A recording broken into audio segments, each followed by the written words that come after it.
Bonjour le monde du web, c'est Samy de l'agence SEO.fr. Nous avions vu la dernière fois la partie contenu pour tout ce qui touche au référencement naturel Google, le SEO. Maintenant, nous allons voir la partie backlink, donc tout ce qui est lien retour. Et pour traiter de ce sujet-là, on va continuer avec William. Bonjour William. Bonjour Samy. Tu vas bien? Très bien et toi? Est-ce que tu peux te présenter rapidement? Oui. Alors moi c'est William, responsable du pôle SEO chez SEO.fr. Parfait, génial. Donc voilà, aujourd'hui je gère une équipe de 14 chefs de projet qui ont une sensibilité sur la partie technique, rédactionnelle et expérience utilisateur, et aussi sur la partie tout ce qui est backlinks, sujet que je crois qu'on va aborder aujourd'hui. Tu crois très bien. Alors la dernière fois, nous avons vu ensemble sur la partie SEO le travail qu'il y avait à faire sur les contenus, les textes. Donc on va vous mettre le lien pour pouvoir retrouver cette vidéo-là.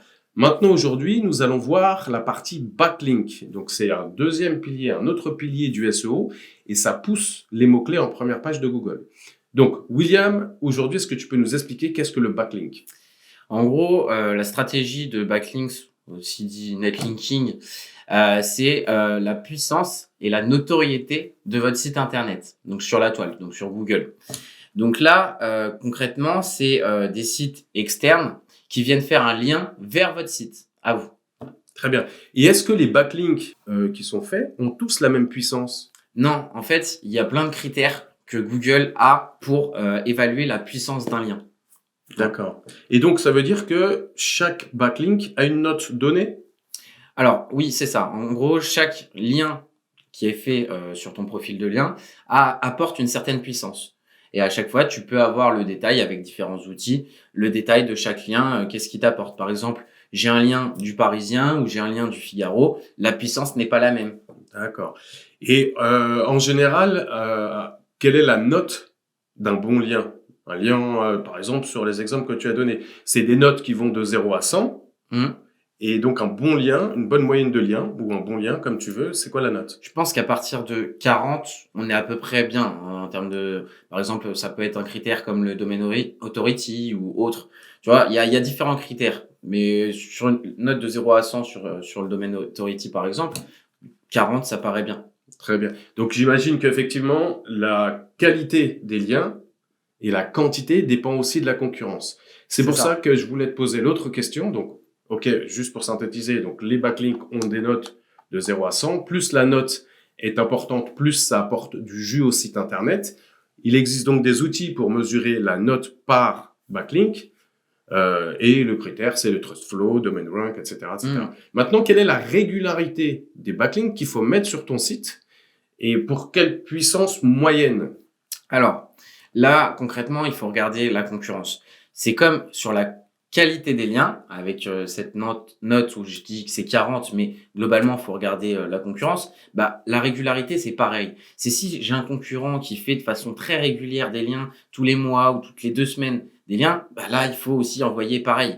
C'est comme sur la partie contenu, où concrètement, il faut avoir une certaine régularité. Bah, les backlinks, c'est pareil. C'est un des piliers du SEO où il faut avoir cette régularité. D'accord. Donc, on en met tous les mois, on essaye d'en mettre plus que le concurrent, avec une puissance un plus importante que le concurrent. C'est ça. Très bien.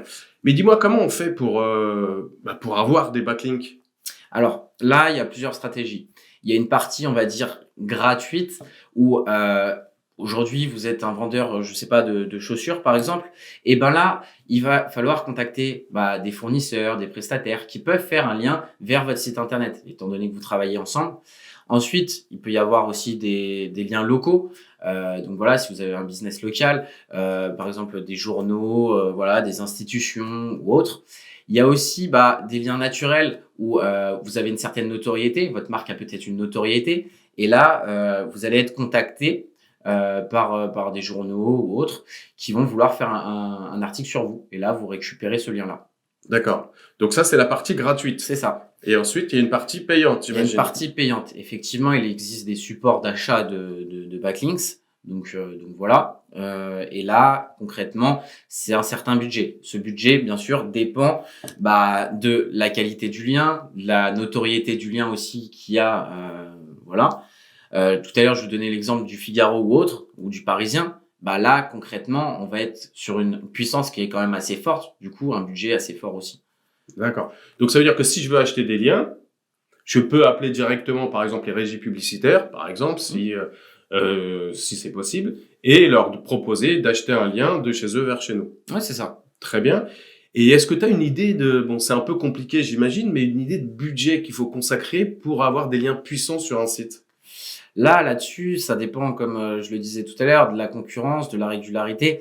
Et suite à ça, suite à cette analyse-là qui est faite en amont, là, on peut se dire, bah, il faut à peu près 1 000 €, il faut à peu près 5 000 €, voire 10 000 €.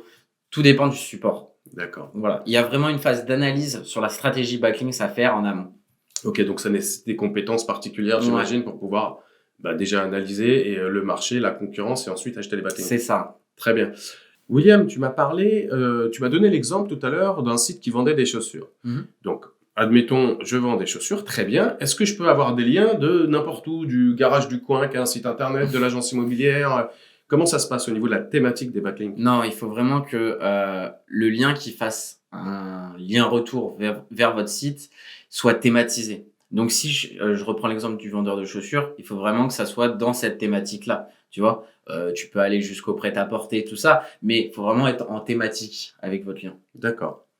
Donc l'agence de l'immobilière qui est à côté de chez moi, si moi j'ai un site e-commerce qui vend des chaussures, ça sert à rien, ça y est. Ça sert pas à grand-chose, non. D'accord. Ok, très bien. Voilà. Le backlink, tu le fais venir sur quelle page de ton site quand tu achètes un backlink, par exemple? Est-ce que c'est toi qui choisis? Comment ça se passe? Ah bah alors là, concrètement, c'est en fonction de la stratégie que tu veux mettre en place. Si tu veux travailler un mot-clé qui est positionné sur ta page catégorie, bah là, tu vas faire pointer ton backlinks vers cette page catégorie. Il faut vraiment que tu sois en lien sur ta stratégie SEO globale, tu vois? D'accord. Donc en fait, quand tu dis stratégie SEO globale, on choisit les mots-clés et en fonction des mots-clés sur quelle page ils sont, on fait venir le backlink vers les pages C'est ça. qui sont dans la stratégie. Ouais. D'accord, très bien. Et quelle est la régularité qu'il faut avoir sur la mise en place de backlink? Est-ce qu'on en fait un tous les 6 mois, un par mois? Bah, Comment on peut organiser ça? c'est ce que je disais, c'est par rapport à la concurrence en fait. Là, concrètement, suite à une phase d'analyse, un peu de la stratégie, de la concurrence, tout ça, là, tu vas regarder mon concurrent premier qui m'a peut-être dépassé ou qui est peut-être en dessous, fait des backlinks tous les 6 mois ou tous les mois. Et bah là, derrière, tu vas faire ce lien-là de façon plus régulière que ton concurrent. D'accord. Donc, dans tous les cas, il faut en mettre tous les mois. Il faut idéalement en mettre tous les mois. Faut être régulier, de toute façon, sur ce pilier-là. OK. Donc, on met des backlinks tous les mois, on les achète ou on en a de façon gratuite, comme tu l'expliquais. Bon, en général, quand c'est des backlinks puissants, ça s'achète. Hein. Ensuite, quel est le temps nécessaire avant que les backlinks portent leurs fruits sur le SEO, c'est-à-dire qu'ils poussent les mots-clés en première page? Bah là, on est globalement sur du 2 mois environ, parce qu'il faut le temps que Google vienne sur la page du site externe et qu'il analyse un lien qui est fait vers votre site. Donc, ça prend un petit peu de temps. Qu'il revienne, qu'il recheck, qu'il indexe la page aussi de ce site externe. Donc voilà, ça prend un petit peu de temps. Donc, on peut estimer qu'à partir du moment où on met des backlinks, 2, 3 par exemple, puissants sur le mois M, 2 mois plus tard, Voilà. on ressent l'effet sur la position des mots-clés. Plus ou moins, ouais. D'accord, à peu près. Ouais. C'est vrai que c'est difficile à mesurer, mais il faut compter à peu près ça. Mm. Ok. Et là, c'est pareil. Quand on en achète, est-ce qu'il faut le faire? Bon, tu nous as dit qu'il fallait faire en fonction des concurrents, mais est-ce qu'il y a un moment où on se dit, cette année, je fais pas de backlink, par exemple, parce que j'ai pas de budget? Si on n'a pas de budget, c'est un peu compliqué parce que clairement, c'est un gros pilier. C'est pour ça qu'on les appelle les piliers du SEO, parce que c'est une chose sur lesquelles il faut travailler. Donc, s'il n'y a pas de budget, il faut essayer d'en avoir au moins des gratuits, mais sinon, au moins mettre un petit budget de temps en temps, minimum, sur cette partie-là. Peut-être tous les trimestres, tout ça. Mais voilà, au moins, il faut une certaine régularité et entretenir ce profil de lien. Donc, jamais arrêter les backlinks. Toujours. Idéalement, oui. Très bien. Donc, j'ai des backlinks sur mon site. Ça sera ma dernière question, William. Est-ce que certains backlinks peuvent disparaître? Effectivement, il y en a certains qui peuvent disparaître par choix et parce que contractuellement, pardon, ça a été acté que c'est un lien de 2 ans qu'on achète. D'accord. Et donc aussi, il y a aussi la phase où une page peut être en 404, en erreur, et donc plus visible. Donc on perd des liens. Donc là, concrètement, on peut perdre ces liens et il faut toujours avoir un œil sur notre profil de lien. D'accord. Donc, c'est-à-dire qu'au fur et à mesure du temps, il y a des sites qui faisaient avant des backlinks sur notre site.